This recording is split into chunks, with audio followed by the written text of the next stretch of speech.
it's 2024 and things have changed when it comes to dating. This includes who pays for what. That's right, Julie. So with us right now is Christopher Music, a financial advisor, wealth coach, and the author of Who Pays for What, the economics of modern dating and relationships.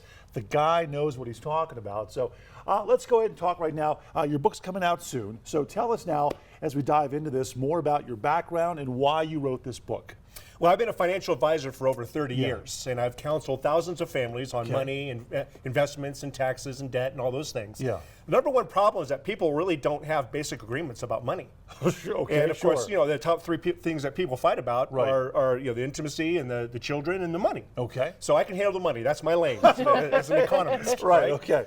So I was married 26 years, and 5 years ago I found myself back in the dating world, and I found it was a far different world than what it was back in the day, back in the 80s and 90s when I was dating. Yeah. And so I chose to not only experience 5 years of it, but to tackle the subject to help couples and families really navigate this subject. Okay. Okay, so who pays for what and how can couples reduce the cost of dating? Because it's expensive. It is super expensive. A recent Harris poll said that 46% of Americans identify as being single.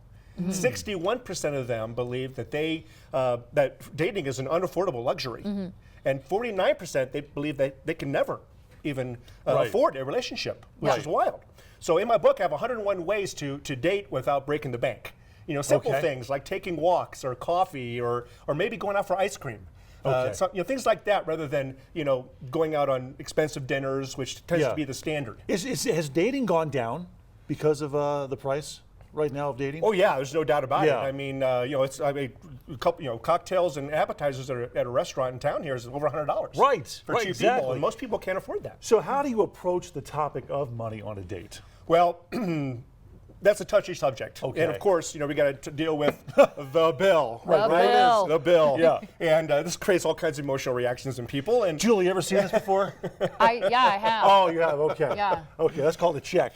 Yeah, I'm aware. I'll pick it up for you, Craig. Okay. I don't know if you know this, but I do make my own money.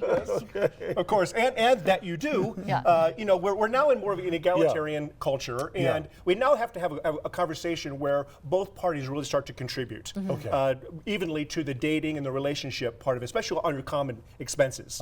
And the way I say doing that is a second date, third date on, start talking about money and about how the dynamics of that affect you. Of course, you want to always be very honest in your communication with your partner. You always want to negotiate in good faith, because really all relationships are really business partnerships. As soon as two people get together and talk about spend money, that's economics. Okay. Right? Okay. And finally, you have to do that S word, settle.